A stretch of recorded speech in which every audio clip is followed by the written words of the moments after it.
1 João capítulo 2, ali do 18 ao 26, mas a gente deve pensar do 18 até 24.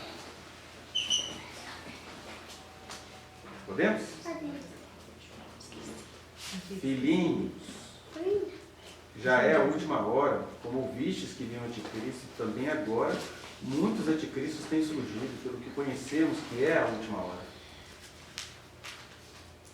Eles saíram de nosso meio, entretanto, não eram dos nossos, porque se tivessem sido dos nossos, teriam permanecido conosco. Todavia, eles se foram para que ficasse manifesto que nenhum deles é dos nossos. E vós possuís unção que vem do santo, e todos tendes conhecimento. Não vos escrevi porque não saibais a verdade, antes porque a sabeis, e porque mentira alguma jamais procede da verdade. Quem é o mentiroso, senão aquele que nega que Jesus é o Cristo? Este é o anticristo, que nega o Pai e o Filho. Todo aquele que nega o Filho, esse não tem o Pai. Aquele que confessa o Filho, tem igualmente o Pai. Permaneça em vós o que ouvistes desde o princípio. Se em vós permaneceu o que desde o princípio ouvistes, também permanecereis vós no Filho e no Pai. E esta é a promessa que Ele mesmo nos fez, a vida eterna. Isto que vos acabo de escrever é acerca dos que procuram nos enganar. Quanto a vós outros vai ficar para o nosso próximo encontro. Então, começando do final do que ele está falando aqui, ele está escrevendo acerca dos enganos que já estavam rolando lá antes do final do século I, né? Ele já estava tendo que enfrentar algumas doutrinas, né? Você tinha ali concepções gregas, concepções latinas de divindade. E a principal doutrina que rolava lá, que o pessoal chamava de gnosticismo, era que o pessoal falava assim, olha, Jesus é um ser humano comum como todo mundo. Só que quando ele fez 30 anos, ele ficou possuído pelo Cristo, né? Então, Cristo possuiu Jesus durante 3 anos.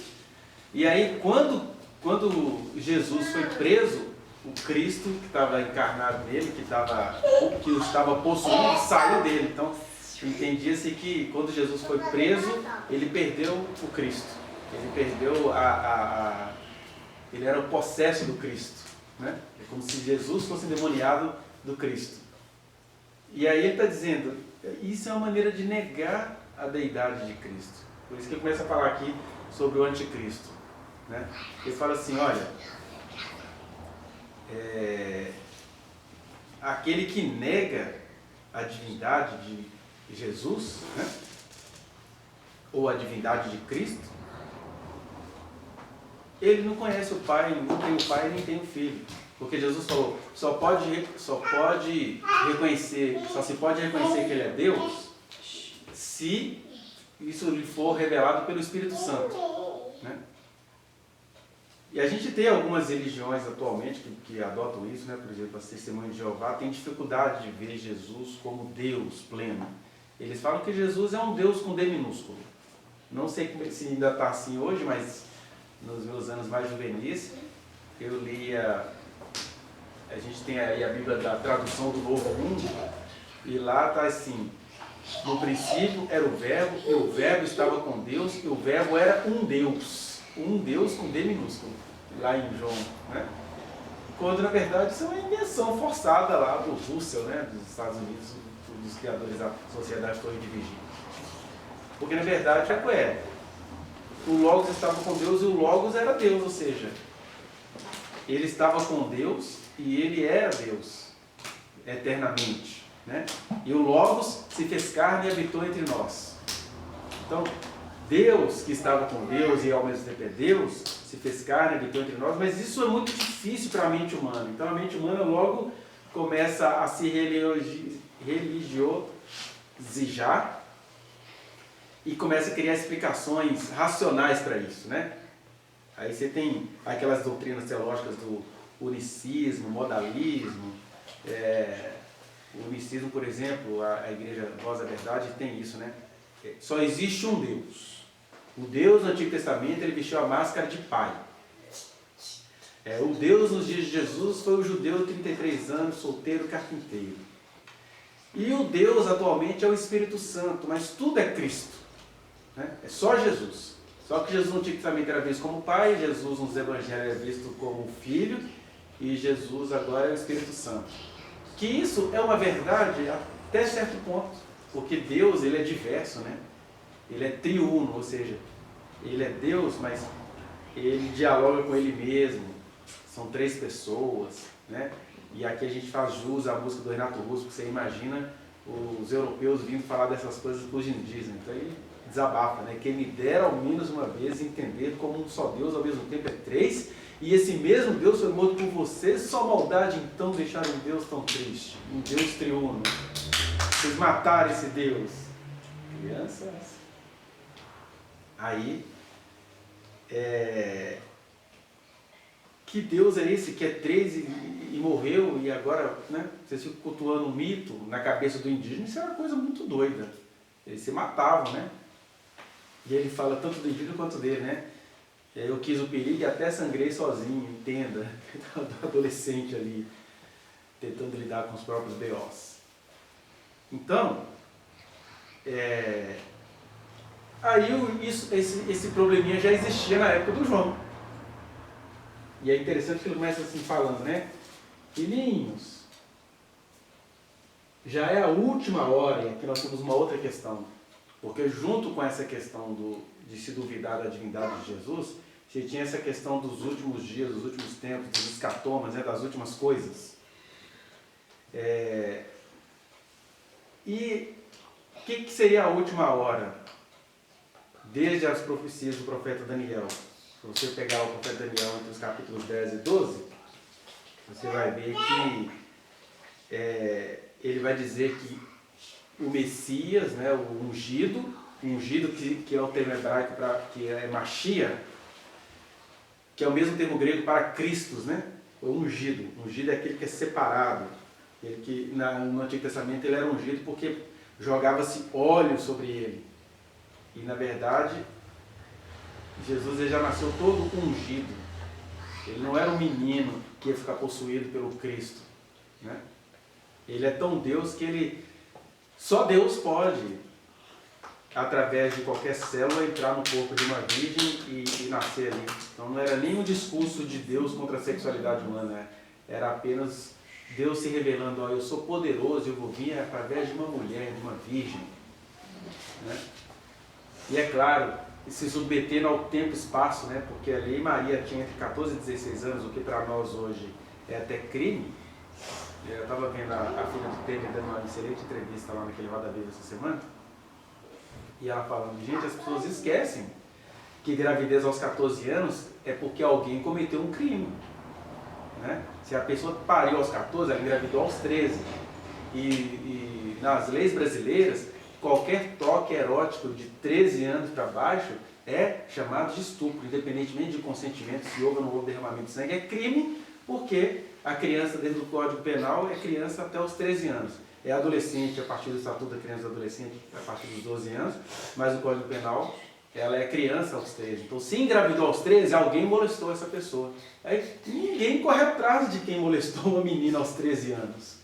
Né? De quem estuprou uma menina aos 13 anos, que o nome técnico é esse. Né? Independentemente se ela sentou no colo do cara, ela quis. Crianças querem coisas, né? Criança quer dirigir na BR, então a gente não malda uma criança que quer dirigir na BR, mas a gente chama a menina que quis sentar no colo de alguém de safada.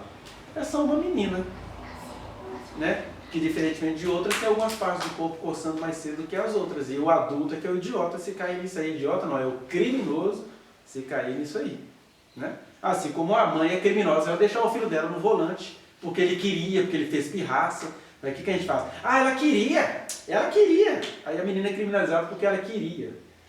Mas não é criminalizada porque ela queria, sei lá, andar de velotral na Avenida Amazonas. Isso não é crime não. Mas se for sexo, né? E aí quando a gente mostra essas questões, por que você só fala de sexo? Eu não estou falando da realidade hipócrita, desgraçada que as pessoas usam contra as meninas e crianças,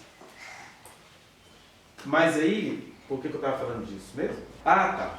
Que Deus se manifesta sendo Cristo, menino pequeno, judeu, pobre da Galileia, né? Porque ele nasceu em Belém, mas ele foi criado na Galileia. Na verdade, ele foi criado no norte da África, que a gente não sabe. Jesus deveria ter mais ou menos uns 2 anos quando ele precisou fugir, porque o Herodes fez o cálculo assim: opa, mata todas as crianças de 2 anos para baixo. Que rei é esse que nasceu aí? Então Jesus tinha uns 2 anos quando ele precisou fugir, né?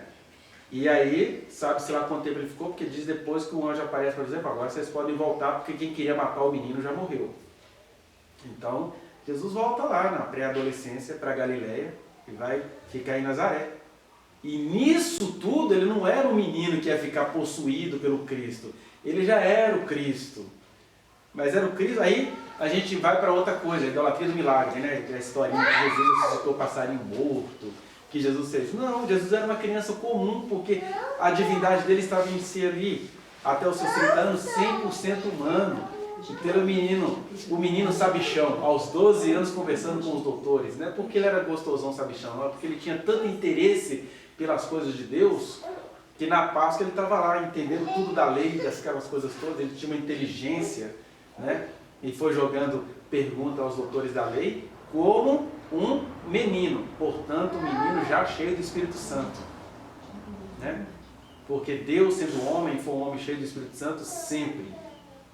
Aí é claro, é porque a gente confunde muito o nosso ministério público, o nosso ministério coletivo, com ficar cheio do Espírito Santo. Mas eu só tenho o meu ministério público e coletivo porque eu já tenho uma vida desde lá atrás andando com Deus, né? Samuel não foi o profeta Samuel só ali quando a gente começou a ouvir ele falar em público. Samuel foi Samuel desde o dia que Deus falou com ele 3 vezes: Samuel, Samuel. Aí, quem está me chamando? Já era aquilo, né? Ele teve a função de ungir o rei que Israel queria e anunciar o rei que Deus queria. Então isso tudo já é obra do Espírito Santo. E aí, até hoje, a cristandade tem dificuldade com isso. Seja no sentido de se relacionar com Deus, seja no sentido de, igual acontece o adventismo do 7º dia, né? O que o adventismo do 7º dia faz? Ah, não, ele, pelos nossos cálculos, ele está voltando. E aí, ele não voltou, mas criou essa tradição de guardar o sábado, né? Ou a Assembleia de Deus, também, que é uma outra igreja que nasce junto com a Testemunho de Jeová. Ele não voltou, não, mas na verdade ele voltou porque todo mundo agora tem que ser cheio do Espírito Santo. Qual é o sinal de sermos cheios do Espírito Santo? É todo mundo falar em línguas. Aí começa o pentecostalismo, né?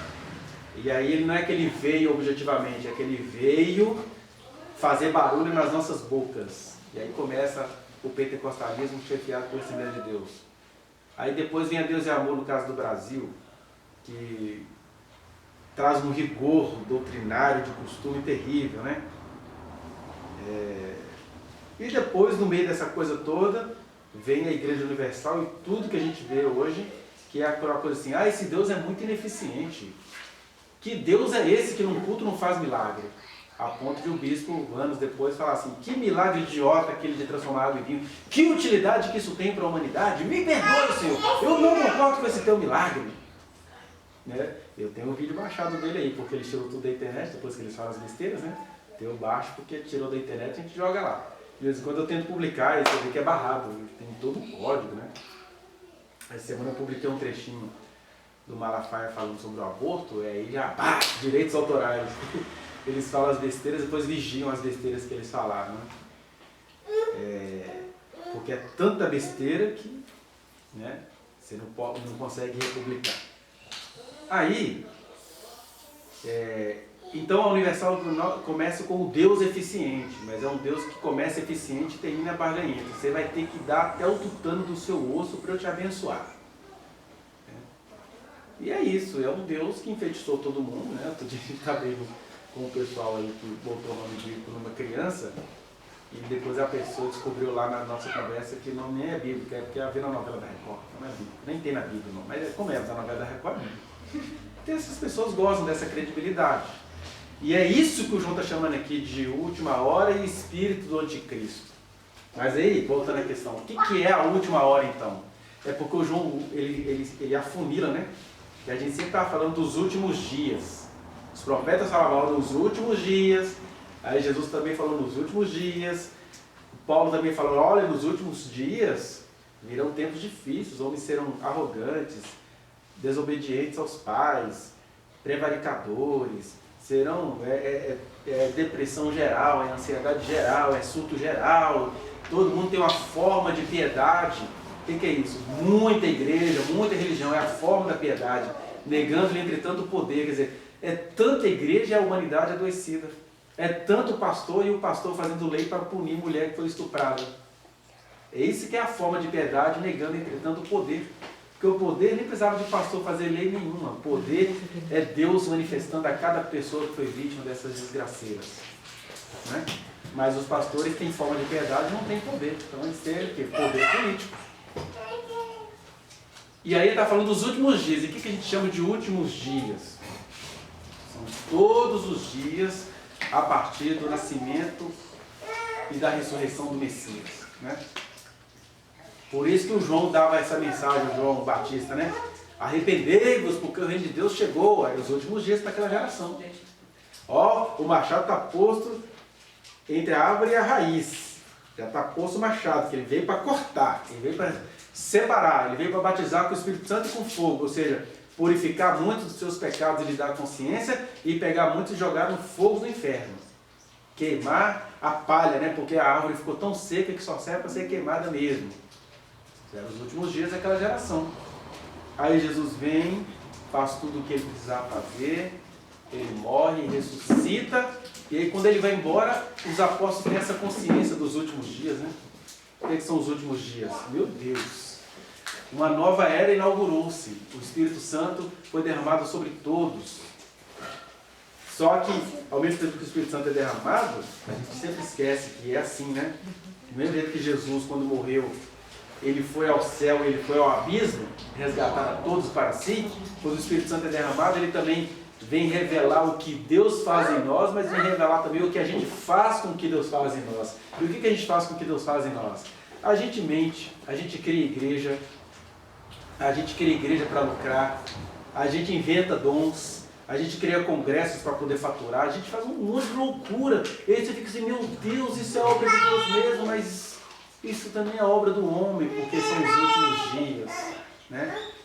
Outro dia alguém falou comigo, eu estava explicando para alguém por que eu parei de publicar vídeos sobre o Malafaia, porque em 2021 foi tomado por uma loucura redencionista, e aí toda vez que o Malafaia publicava um vídeo, eu publicava uma resposta.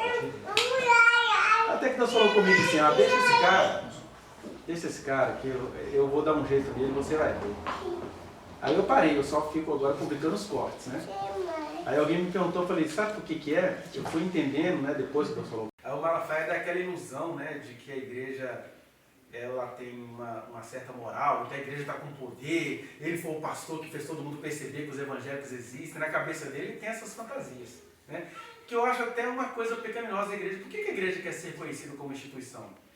O único desejo da igreja deveria fazer Jesus conhecido e não ela ser conhecida. Ah, nós somos evangélicos, nós também estudamos, a gente é informado, a gente não é mais coisa pequena. Por que eu tenho que procurar essa glória? Acho que o desejo de todo cristão, de toda pessoa que foi transformada por Jesus, era fazer Jesus conhecido. Jesus conhecido, mesmo que seja através do meu mico, através da minha personalidade ridícula, mas Jesus sendo conhecido. Né? Porque foi isso que ele falou, olha, se alguém quer vir após mim, ou seja, se alguém quer me seguir, a si mesmo se negue. E a igreja está tentando o tempo inteiro se afirmar. E aí o Malafaia, ele traz esse sonho de afirmação, que a igreja se afirma, ela ganha poder político, um poder político tão terrível que esses caras falam tudo o que eles querem e são defendidos. Né? Vamos pegar 2 ou 3 episódios recentes, por exemplo. O Malafaia fica bravo com meninas que engravidaram aos 13 anos e quer matar essas meninas. E aí ele dizia a atenção de todo mundo para o feto. Mas ele esquece que a menina também é uma vida. Se é para defender a vida, por que não defender a vida da menina? Mas as pessoas acham lindo o que ele está falando. Você pega o pastor Luciferzinho, mais conhecido como Lucinho, que tira a onda de que beijou a filha na boca, que beijou o filho na boca também, para que nenhum outro homem queira beijar o filho dele. Era a prevenção da homossexualidade. que ele é um mentiroso, ele não fez isso, mas ele manifestar isso em público mostra o mau caratismo dele. Né? Você pega, por exemplo, o pastor Sóstenes, né? O André Valadão, que é o pior de todos, com muito poder terreno na mão. Quanto mais ele fala, mais seguidores ele ganha. O André Valadão fala que Deus é doido para matar os homossexuais, mas como ele não pode mais fazer isso porque ele deu a bobeira de criar aquele arco-íris, ele deixou um trabalho sujo para a gente. Aí ele queria criar, ele pegou aquele problema, né? Deus odeia o orgulho, para mostrar assim, tá vendo? Deus odeia o orgulho, o dele inclusive. Não é o orgulho da diversidade, ou da diversidade afetiva, né? Então, são pessoas que têm poder e autoridade, não adianta a gente fazer movimento contra essas pessoas, porque eles vão pecar até onde o caldeirão deles couber. Né? A medida da iniquidade deles, como diz Eclesiastes, assim, há tempos em que um homem se promove sobre o outro para o atormentar. Pronto, essa é a vida debaixo do sol. E esses são os anticristos. Eles vão fazer tudo o que eles têm de fazer até o fim. Por isso que a promessa nunca é de a gente ter vitória sobre os anticristos. A promessa é aquele que perseverar até o fim. Até o fim ou é até o fim deles, até o fim seu. Porque a proposta é da minha perseverança, seja até a minha morte, seja até a morte deles. Né? Será salvo. Não existe promessa de... Jesus foi assim, né? Jesus foi morto. Então, quando ele usa esse termo os últimos dias, está falando dessas pessoas. E aí você vai ter os anticristos históricos, como esses do momento que estão no Brasil, como Hitler foi um anticristo histórico, né? Como o Antíoco IV Epifânios foi um anticristo do século II a.C., né? Como os Césares até o século II depois de Cristo também foram muitos anticristos, eles se viam como divindades. E tem os anticristos individuais, que é o que acontece com todos nós aqui.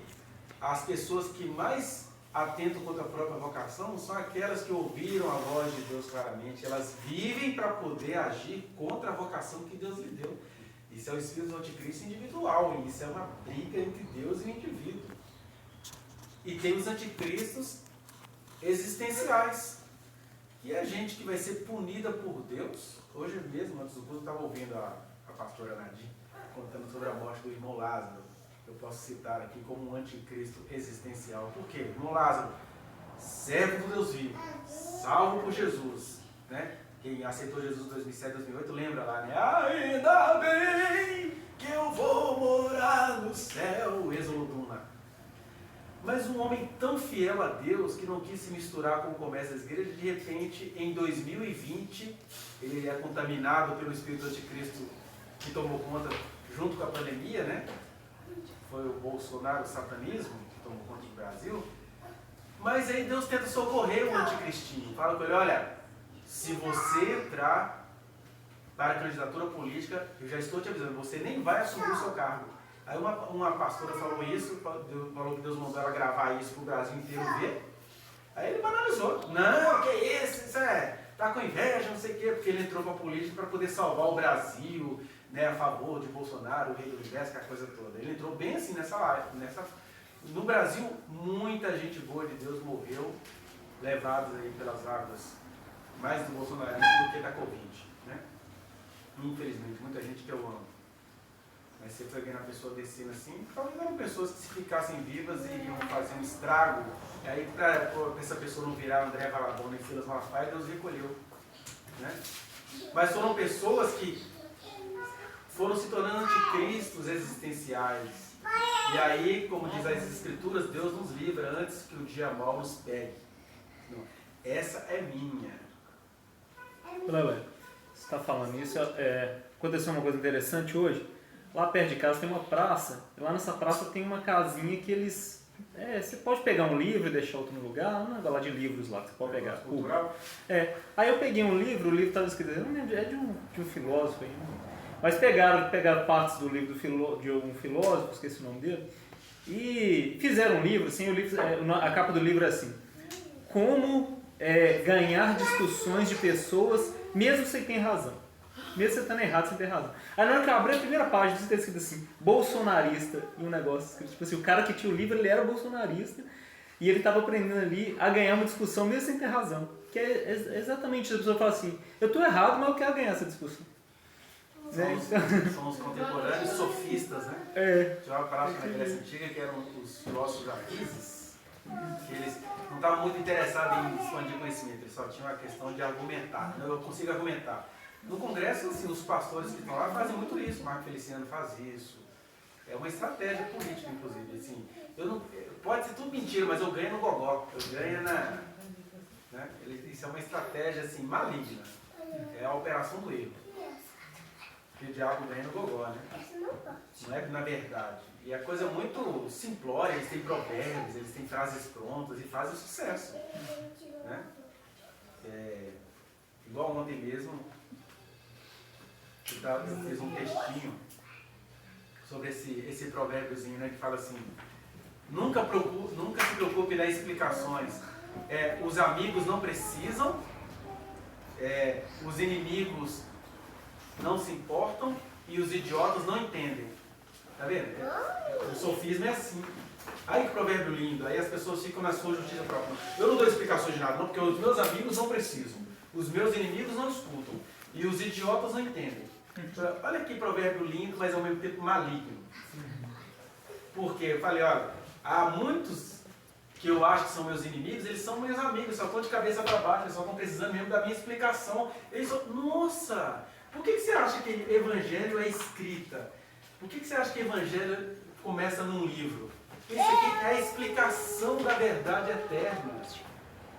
Porque alguém poderia falar assim, Deus, não se explique para a humanidade, seus amigos não precisam.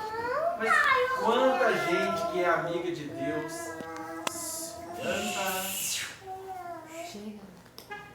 quanta gente que é amiga de Deus, mas nem o sabe. Né? A Sônia, que é uma pessoa mais implicada socialmente do que eu, no sentido de angariar amigos, por exemplo, ela teve na vida dela, nos seus 49 anos, muita gente que a odiava mesmo, assim, de desejar a morte dela, e depois se tornou fã, amigo. Meu Deus, como é que eu odiei essa mulher? Aí imagina se ela seguisse esse provérbio. Né? Aí segundo, os amigos não...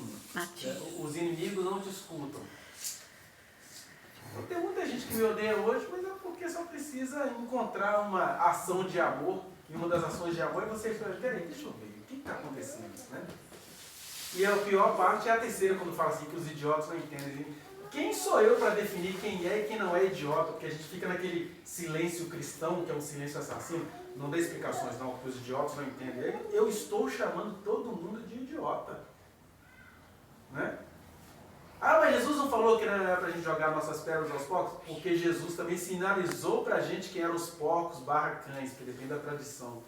Na verdade, quando você joga as suas pérolas para um cachorro, que não compreende o que é que ele vai dilacerar as suas pérolas, né? Que morde a pérola e ainda volta para te morder. Jesus falou quem eram os cães. Ele sinalizou o tempo inteiro quem eram os cães. Ai de vocês, escribas, fariseus, hipócritas. Então, quem eram os cães? Aqueles que se achavam, por exemplo, o Silas Malafaia é o meu cão, ele nunca vai me ouvir, para ele não precisa dar explicação de nada mesmo, não. Né? O André Valadão, quanto mais late na internet, mais cão ele se mostra. Para esses eu não vou jogar minhas pérolas. Mas para alguém que está ali num comentáriozinho, eu posso jogar minhas pérolas. Né? Então... Porque quem somos nós para definir quem é sábio, quem não é, quem é estúpido, quem não é? Agora, Jesus nos deu dicas. Quem eram as pessoas com quem Jesus não andou? Você vê Jesus falando, olha, nós temos conversas pastorais. Conversas pastorais. Jesus e a corte de Jerusalém. Tinha conversas pastorais com essa gente? Não. Porque estes eram os estúpidos. E agora Jesus fala com ele, vocês achando que veem, vocês são cegos. Então com vocês não tem conversa, porque vocês têm conhecimento demais para me entenderem. São os estúpidos. Agora os pequeninos, a gente precisa falar. Aliás, é isso que eu estava falando, o evangelho é muita escrita e muita palavra. Né? O irmão Lázaro, então, o que ele fez? Ele banalizou as profecias públicas que ele recebeu e se candidatou e ganhou as eleições para vereador na Bahia. Não sei se foi em Salvador. E aí, qual era a profecia? Ele não vai nem assumir se ele se candidatar. Pois em fevereiro, alguns dias antes dele assumir, ele foi hospitalizado de repente e ali mesmo ele morreu. Aí a pastora Nadia estava falando antes do culto aqui, né? Que no dia que ele morreu, Deus apareceu para ela e falou assim, ó, Lázaro se foi. E ela falou que ela viu ele entrar no hospital já sem o Espírito de Deus. Seja lá o que isso significa. Ela falou, gente, eu não estou falando do destino eterno dele. Estou dizendo que quando ele entra para o hospital, ele já estava despojado do compromisso que Deus tinha com ele. Ela conta outras coisas lá, que quem quiser vai ver o vídeo. É o último vídeo que ela publicou no canal dela. Né? Que é uma voz de Deus que você pode considerar bizarra, mas no mundo bizarro, se a gente não tem as vozes da Bispa Nadia, né? Que é uma mulher muito mais... Se você escuta Sóstenes, se você escuta Seus Malafaia, então escute a Bispa Nadia. Que ali tem fidelidade a Deus, ainda que possa ter muitas questões dela, pessoais. A gente só fica aqui falando de Oséias, Joel, Amós, Obadia e Jonas, que a gente não os conheceu pessoalmente. De repente é um monte de brutamonte. Né? Que não tinha um conhecimento que a gente tem. Né? Todos nós aqui, ó, o mais mal elaborado de nós, já tem mais conhecimento do que todos os apóstolos de Cristo juntos. Então, ele que confiou o Evangelho àqueles homens, nos confiou, e espera da gente humildade para a gente ouvir essas pessoas que a gente acha que são bizarras, que não passam pelo nosso gosto. Porque o Evangelho é, sobretudo, amar. Né? Fala assim, peraí, essa pessoa tem um jeito estranho de falar, mas deixa eu ver qual é. Porque eu não estou de olho na perfeição teológica da pessoa, eu estou de olho se ela é cheia do Espírito Santo mesmo. Né? E aí, quando o João fala, eu estou falando isso tudo para a gente falar dos últimos dias, né? Aí o João transforma a expressão últimos dias em última hora. Porque quando ele viu aquele povo começando a se dispersar, e toda a igreja, todo grupo tem que ter isso iminente. Olha, esse grupo uma hora pode se dispersar. Né? Existem dois perigos, né? Ou é se dispersar, ou é ficar junto até virar monumento de cemitério. São dois espíritos do anticristo. Mas vamos falar do mais comum, que é o dispersar. Que é assim, você está aqui numa comunhão, de repente acontece um trembilho, espalha. Porque alguém chegou no meio falando umas besteiras, aí você já passa a não concordar, aquela coisa toda. Né? Muitos de nós aqui, existencialmente, já vivemos esse pequeno espírito do anticristo, quando Deus se revela para um monte de jovens e fala assim, olha, eu quero que determinadas pessoas orem.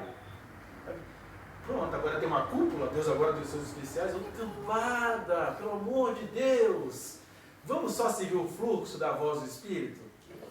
E aí são as nossas últimas horas, né? E aí a gente começa a categorizar Deus, porque Deus tem que caber no nosso arcabouço intelectual, existencial, e não é.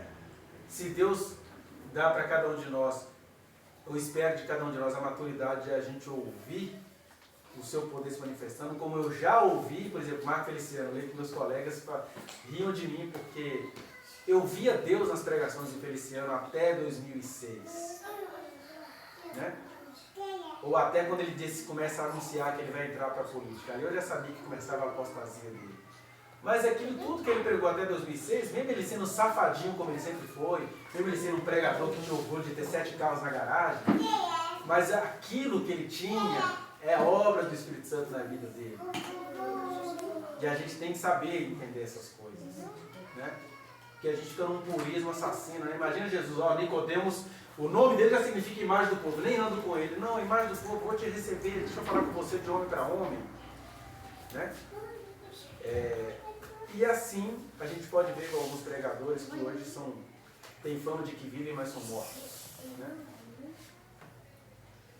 Mas ao mesmo tempo, Deus espera que a gente tenha essa humildade de falar, meu Deus, a gente é tão intelectualizado, tão instruído, e a gente não pode perseguir sem a voz de Deus. Essa voz que me faz sentir criança idiota. Ai, se Deus vai falar comigo, eu já estudei, já estudei mesmo, a minha corrente teológica não permite essas coisas não. Imbecil. Aí o João está dizendo, A última hora é quando você começa a chegar naquela tormenta. Alguém que já se percebeu assim, não escapa, eu vou morrer. Né? Quem já teve experiências de quase morte, sabe o que é a última hora. É quando toda a sua vida é processada em segundos.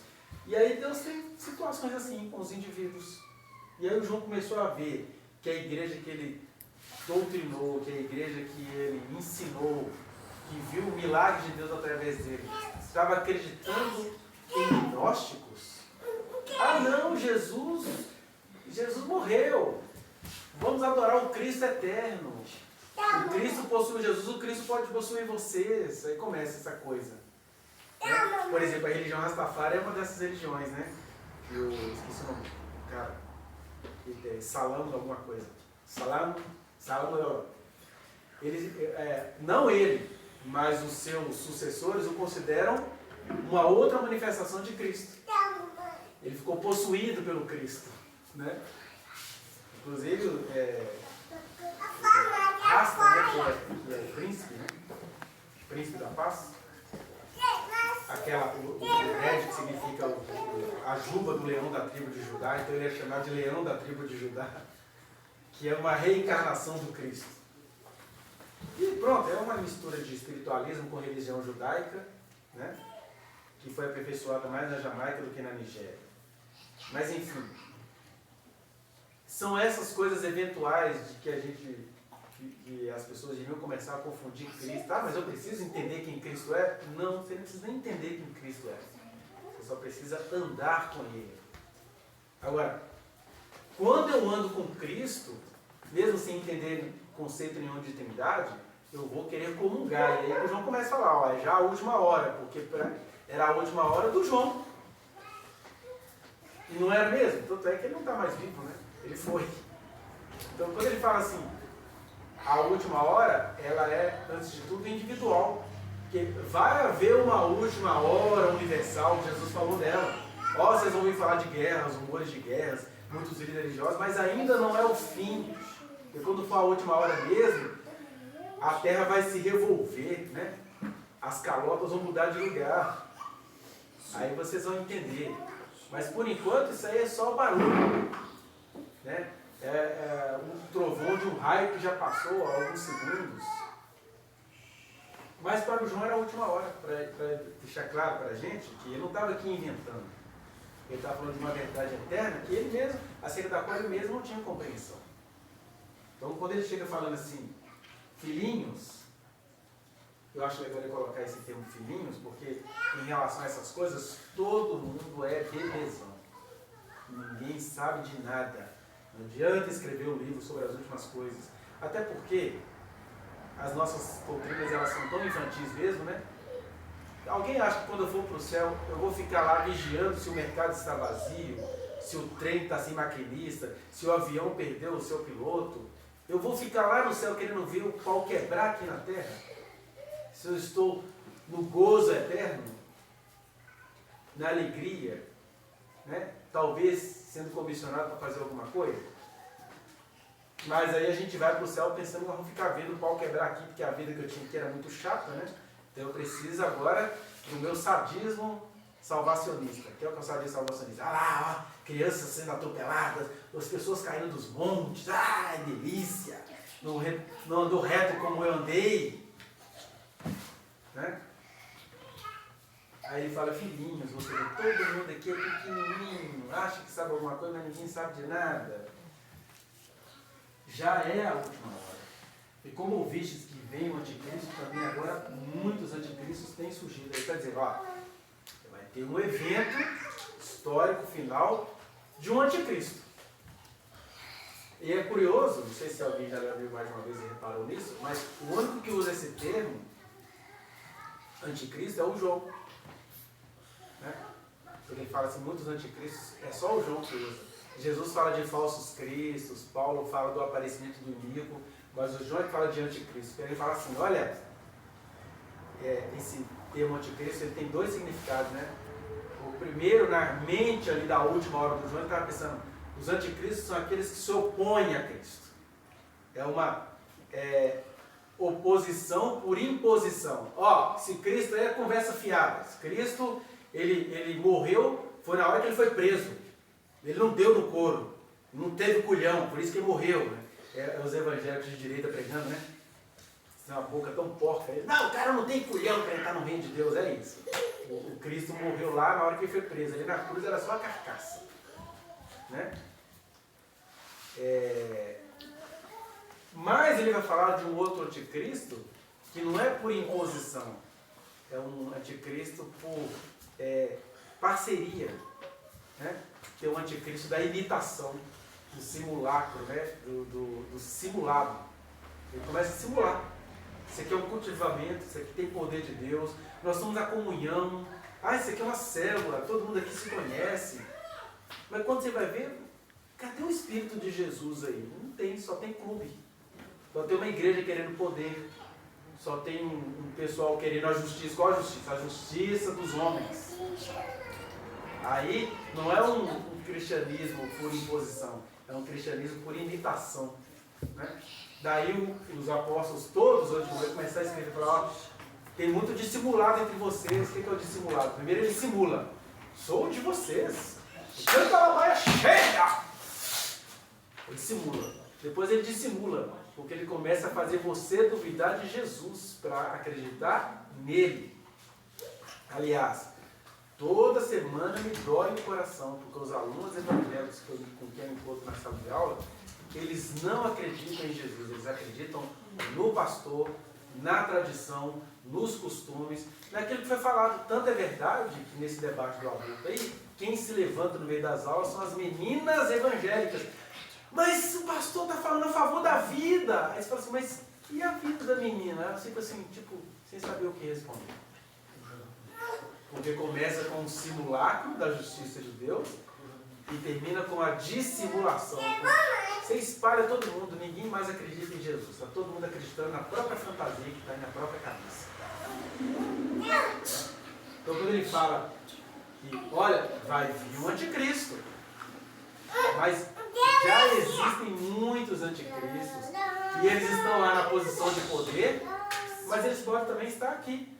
Aí nos dias de João o critério era, João vai dizer assim, eles saíram do nosso meio, entretanto não eram dos nossos, porque se tivessem sido dos nossos, teriam permanecido conosco. E aqui eu tenho um alívio pessoal que eu posso compartilhar com vocês. Eu carrego essa glória. Qual que é a glória? João começa a dar os sinais. Vou mostrar para vocês quem é anticristo e quem não é. E o primeiro sinal é, anticristo são aquelas pessoas que se retiram. Elas sempre vão se retirar. Eu me lembro que antes de eu ser expulso da última igreja onde eu congreguei, eu recebia muitos conselhos. Mas Alexandre, por que você está aí? Você quer aparecer? Por que você não sai de uma vez? Porque eu não vou sair daqui, eu vou ser expulso. Daqui eu não saio, porque quem sai é anticristo. Quem é expulso é Cristo. Já viu Jesus sair de alguma coisa? Ele sempre foi expulso. Foi expulso da sinagoga, foi expulso de Israel, foi expulso até a morte. Eles vão me matar, eu não vou me suicidar. Anticristo suicida. Anticristo fala assim, olha, não, a gente não tem a mesma visão, então assim... Claro, eu estou aqui falando em relação a uma referência, um referencial. Qual é o referencial? Eu lembro que alguns pastores, quando me reuniam, falaram assim, por que você não sai, Alexandre? Porque a própria Bíblia fala que como é que nós vamos andar juntos se não houver entre eles acordo? Aí eu falava com os pastores, pois é, mas esse que tá, pastores, eu tenho um acordo com Deus, eu estou aqui, meu acordo é com Deus. Aí ele, que é isso? Aí eles ficavam doidos, né?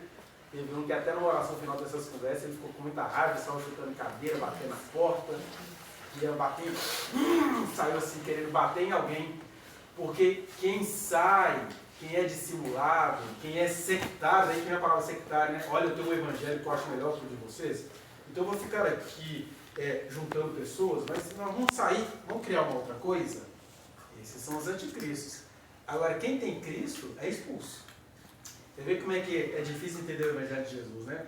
Porque a gente gosta de ir pelo caminho bonitinho. Não, bobo, evita conflito, sai. Aí Jesus fala assim, não, eu vou ser crucificado em Jerusalém. Por acaso tem algum profeta que Jerusalém não matou? Pois eu vim aqui para ser morto. Jesus gosta de contenda. Contenda não, eu estava aqui trazendo uma proposta que o Deus de vocês também me confiou. Vocês que não querem Deus, aí me rejeitam. Né?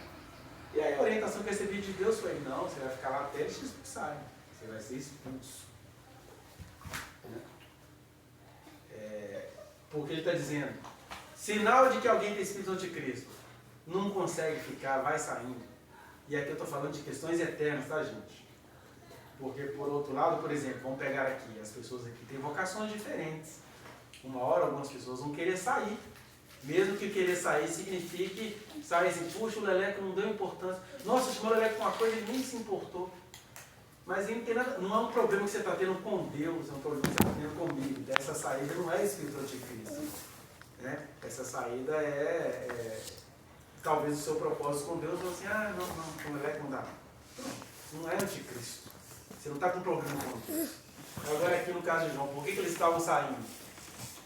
E eu não concordo com esse Cristo que o João está pregando, não. João está falando que o Galileu é Deus? Não, aí eles foram saindo. Não se preocupem, gente. Eles saíram porque eles nunca foram dos nossos. Eles estavam conosco, mas não eram dos nossos. Isso é Espírito de Cristo. O João. Né? E aí, eu até falava com os nossos colegas, né? Gente, quem foi expulso fui eu. Fiquem. Eu fui expulso. Eu é que não sou o anticristo. Né? Nunca se atreverão a encontrar comigo e falar isso. Mas viu? Porque eu falei isso com ele na época. O senhor está me chamando de espírito de Jezabel? Mas é engraçado, quem é que expulsou Jezabel da igreja? Não foi o Espírito Santo? Para o próprio João, Deus vai revelar o espírito de Jezabel e falar assim, olha, dê a ela tempo para que ela se arrependa. Mas ela não quis se arrepender. Pois quem é que matou Jezabel e todos os seus filhos? Foi ele. Aí o pastor achava que eu tinha espírito de Jezabel e ele se achou no direito de nos matar. Entendia que a gente era Jezabel, então ele matou Jezabel, matou todos os seus filhos, né? E aí vira um problema do pastor que fez isso com Deus e um problema de quem veio atrás de mim com Deus. Porque a minha questão com Deus, eu falo, é a glória que eu carrego. Qual é a sua glória?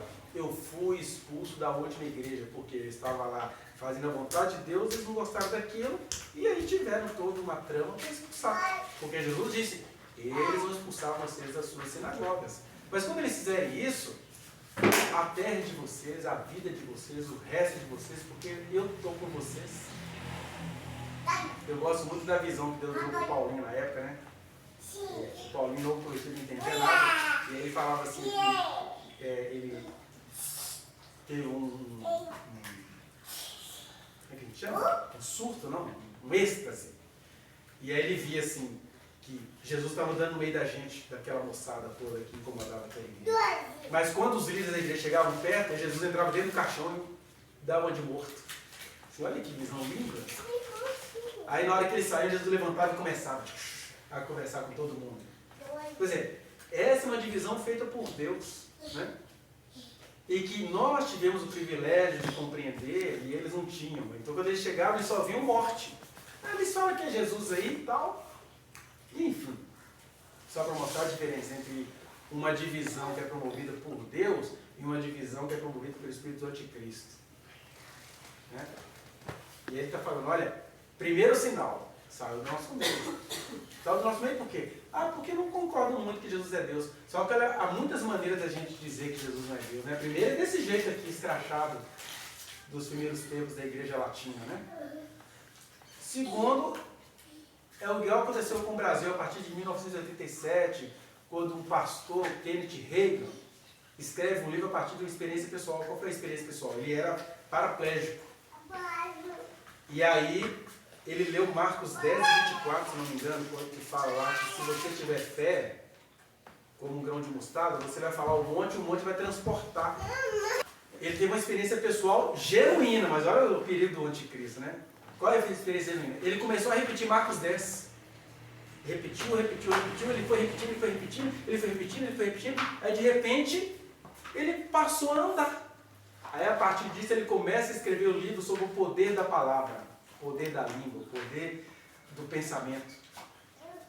Só que quando você vai lendo isso, você já começa a ver que tem um espírito anticristo aí. Porque, olha só, aí não é um anticristo por imposição, é um anticristo por simulação. Porque em qualquer cultura humana, se você faz movimentos repetitivos, você vai ver cura, você vai ver línguas estranhas, você vai ver um monte de coisa, porque é um simulacro. É uma imitação. Só que as curas de Jesus eram assim. Jesus mandava o cara ficar repetindo não sei quantas vezes, Marcos 10, 24. Ou Jesus chegava e falava assim, estava quentinho de ser curado. Anda.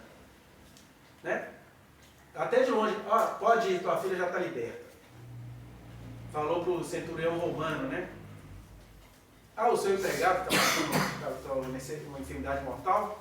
Ele falou, não, Jesus, eu já entendi quem você é. Eu sei que pela tua palavra ele já vai estar curado. Então pode ir. Aí diz que o centurião chegou em casa. Quando é que aconteceu? Foi 1h da tarde. De repente deu um piripaque positivo, ficou bem. Foi a hora que Jesus falou. Tá vendo? Não teve esse negócio de vamos dar 7 voltas ao redor dessa casa. Não teve nada disso. E aliás, né? As repetições de Deus no Antigo Testamento, elas têm 2 características mínimas, né? Elas foram... como é que a gente fala da sessão da tarde? Elas foram inéditas e únicas. Quando você viu Deus mandando Israel dar voltas de 7 voltas ao redor de uma cidade, depois de Jericó? Nunca mais, porque foi uma coisa inédita e única. Não era método de cura. Então, quando a simulação vira método, aí o cara fez sucesso. O Brasil até hoje bebe dessa doutrina norte-americana, ou melhor dizendo, estadunidense. Sociólogo que se preza tem que falar estadunidense, né? Porque norte-americano é o México, Estados Unidos e Canadá. Então, a teologia estadunidense do pense grande, né? O coach, o Paulo Marçal, que vai virar prefeito talvez, com a força do pensamento, isso aí os seres humanos fazem isso. Mas isso é espírito do anticristo. Porque o poder de Deus se aperfeiçoa na fraqueza. É quando eu chego para você e falo assim, puxa, tem 39 anos que você está aí? Pega a tua cama e anda. Não tem... Começa a mentalizar, começa a dar glória, começa a falar em línguas, começa a dizer, balança esse nome do teu lado aí, eita crente! Isso é espírito do anticristo, porque parece de Cristo, mas é simulacro. Né? Aí a gente vai para o outro espírito do anticristo. Não, Jesus precisa do meu espetáculo para curar ninguém. A pessoa nem ora mais. Não ora. Aí bobeira orar para curar, né? Jesus tem poder de curar. Aí é o outro anticristo. Né? Porque Jesus falou assim, não, se não é para fazer pentecostalismo para sua cura, mas você está com necessidade, por que até agora você não me pediu, Gisele? Né? Então são vários simulacros, o simulacro do pentecostalismo, o simulacro do racionalismo. Não, o Senhor já sabe a necessidade, não vou nem pedir. Porque antes que ele eu peça, ele já sabe. Mas é antes que ele eu peça, você vai pedir, né? Antes que ele eu peça, então eu não vou nem pedir. Aí ele já sabe de tudo, ele já sabia que eu tinha essa enfermidade, eu não preciso pensar nessas coisas. Pô, velho, ele já sabe de tudo, mas você é um ser humano, você sente dor. Todo dia eu agradeço a Deus, porque em casa o pastor não tem dor de cabeça, eu falo, Jesus, eu não tenho dor de cabeça. Não sei se eu vou morrer de morte trágica, mas todo dia ele me poupa de uma dor, eu agradeço tanto, de vez em quando minha perna dói, né? As dores da velhice, e gente, eu não dou conta de dor. Como é que eu não vou clamar a Deus, você está doido? Né? Foi domingo passado que eu falei para vocês, que a dor fez, meu pescoço endureceu. E aí já fui clamar logo, porque, né? Eu não sou pentecostal, mas eu confio em Jesus. Mais do que os pentecostais, porque quem faz barulho não confia. Né? Quem faz barulho não confia. E como eu não confio em Deus, eu começo a atormentá-lo. Mas também quem confia pede.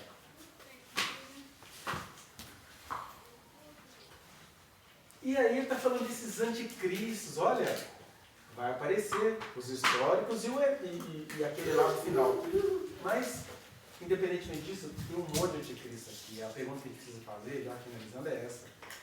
Em que sentido a gente não é anticristo? Né? O que você está fazendo contra a sua vida pessoal? Que o anticristo entra naquilo que o Paulo fala, né? Por isso há entre vocês muita gente fraca, muita gente doente. Não é pouca gente que morreu, não. Porque anticristo é não discernir o corpo de Cristo. Né? E quando quando o pessoal sai da igreja do João e fala assim, olha, esse Deus aí não é o que eu creio, não. Eu prefiro um Deus que fica reencarnando em todo mundo. Deixa eles irem.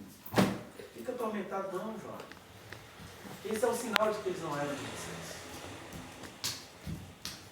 Então, tem gente que começa a ficar assim. Não, eu sou de Jesus. Eu sou de Jesus, eu não aceito mesmo. Se as meninas tudo dando 90, tem que deixar morrer mesmo. Eu vou fazer igual a serva do Senhor fez lá no meu local de trabalho. O que você pensa dos palestinos? Eu falei, o que você pensa?